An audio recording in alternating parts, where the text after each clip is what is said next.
Hi, அனைவருக்கும் வணக்கம். நம்ம திருவள்ளூரில் புத்தக திருவிழா துவங்கியிருக்கு.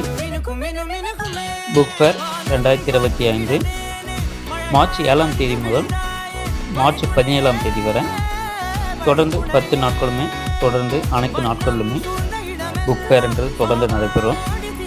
ஸோ இந்த புக் ஃபேரில் பார்த்திங்கன்னா நிறைய பப்ளிகேஷன்ஸ் 120+ ஸ்டால்ஸ் வந்து ஓப்பனில் இருக்குது. ஸோ இதில் முக்கியமாக பார்த்திங்கன்னா குழந்தைகளுக்கு தேவையான ட்ராயிங் புக்ஸ்லேருந்து அதே போல் பெரியவர்களுக்கு தேவையான அனைத்து புக்ஸுமே பார்த்திங்கன்னா இந்த ஸ்டால்ஸில் கிடைக்குது. எல்லா பப்ளிகேஷன்ஸ் புக்ஸுமே இருக்குது. அதே போல் நிறைய ஸ்டால்ஸ் ப்ளஸ் ஃபுட் கோர்ட்டுமே இருக்கிறதால ஒரு நல்ல பயனுள்ள இடத்துக்கு கூப்பிட்டு போனால் குழந்தைகள்னு நினைக்கிறவங்க ஸோ இந்த புக் ஃபேருக்கு போகலாம். குழந்தைகளுடைய கலை நிகழ்ச்சிகளுமே தொடர்ந்து நடைபெற்று வந்துட்டுருக்கு. தேங்க்யூ.